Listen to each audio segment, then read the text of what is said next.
Bonjour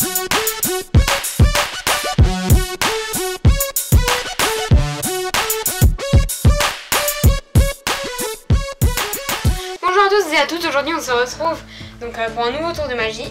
Donc je vais demander à mon collègue de choisir un paquet de cartes, rouge ou bleu. Si tu continues avec cette voie, je ne choisis rien. D'accord. Alors je voudrais le paquet bleu. Donc oui, il y a le paquet rouge. Hein. Attends, je le prends. Donc on va prendre le paquet bleu. On va retirer les deux cartes qui ne servent à rien. On va les mettre là. D'accord. Donc maintenant ce que je vais faire, c'est que je vais demander à mon collègue, je vais bien t'appeler comme ça, de choisir une carte. Donc tu peux la choisir n'importe où. En haut, en bas, comme tu veux.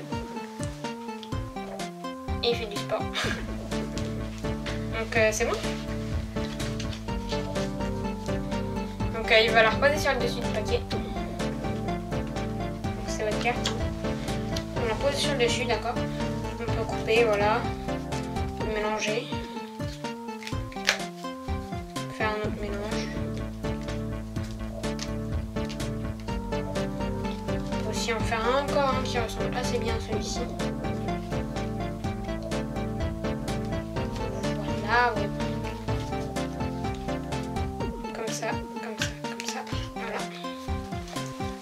Donc maintenant, ce que je vais faire, donc, je vais demander à mon collègue s'il pourrait couper le paquet. Donc on va le faire plusieurs fois pour bien perdre la carte. Donc là, il va couper une première fois. Donc voilà.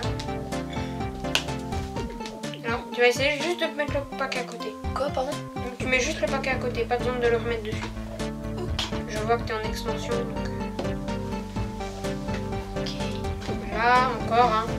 Vraiment pour être sûr, et aussi, c'est pas plus mal de faire un petit peu douter les gens, de leur faire croire que vous n'allez pas réussir. Donc moi, je vais le faire assez de fois quand même. J'essaie de m'arrêter, disons... Bien pour t'embêter... Allez, là. Bon, on va s'arrêter là, hein. J'espère qu'on a réussi. Bon. Donc maintenant, ce que je vais faire, c'est que je vais deviner la position de ta carte. J'y arriverai pas forcément du premier coup, peut-être du deuxième, peut-être du troisième, on sait jamais. Donc je vais passer ma main. J'aurais dit que sa carte est en troisième position. Donc je vais regarder. Hein. Non, c'est pas bon. C'est même pas quelqu'un qui pioche. Je vais... Oui, mais ça, je suis magicien. Hein. Donc je vais dire 8e position. Si on fait... On va prendre tout le paquet plutôt. Faire 1, 2, 3, 4, 5, 6, 7 et 8. Donc là si on retourne, c'est votre carte. Ouais. Bien sûr, un 8 à la 8e position, c'est tout à fait normal.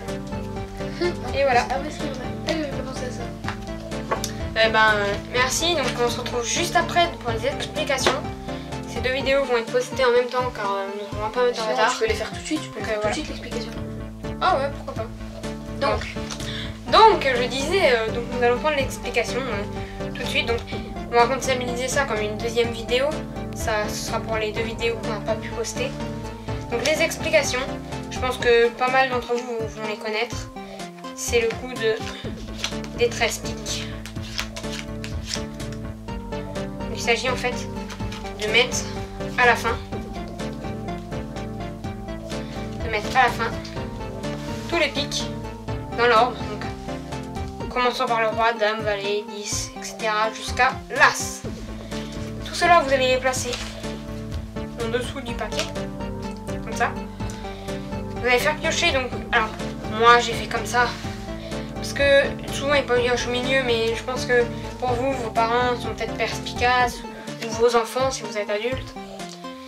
Donc il vaut mieux éventailler juste le début du paquet, hein, sans préciser la fin. Ils vont souvent piocher au début.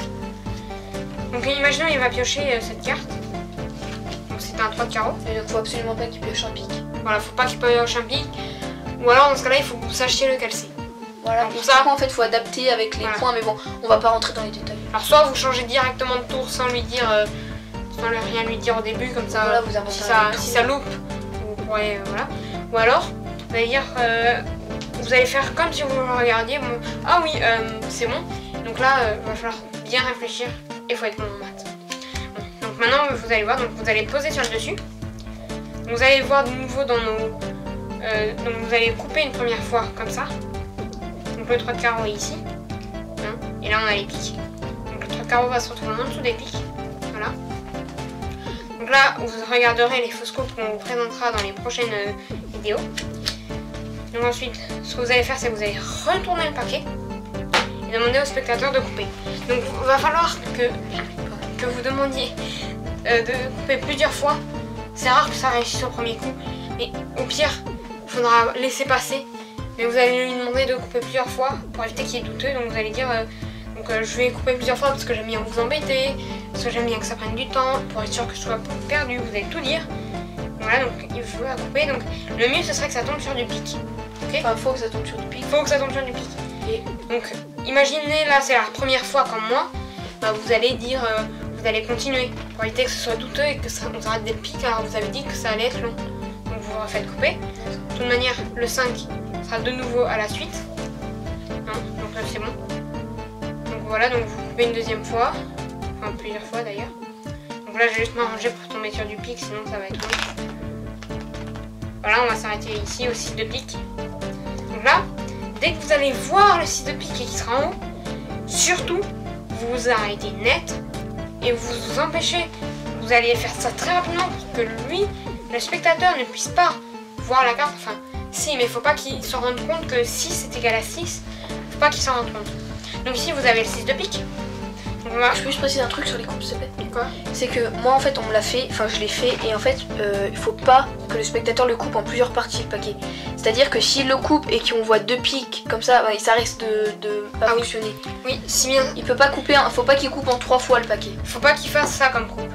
Si vous faites ça comme coupe, c'est mort. Ouais voilà, par exemple, il faut vraiment des coupes simples. Vous allez bien lui dire de couper bien correctement. Ouais. Après vous pouvez faire les fausses coupes, mais ça on vous les apprendra dans une prochaine vidéo. Donc je disais, ici on a le 6, donc faut pas qu'il le voit.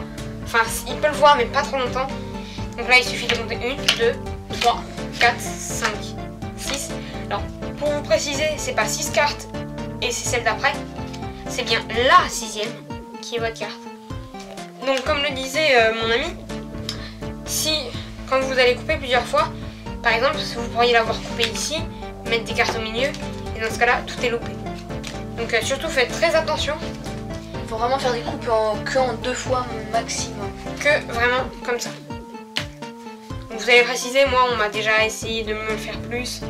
Bah, dans ce cas là, vous leur répondez bien que ce n'est pas possible. Et après si c'est vos parents ou des amis, c'est pas grave s'ils connaissent. Voilà. Donc à bientôt pour de nouveaux tours et de nouvelles explications. Salut!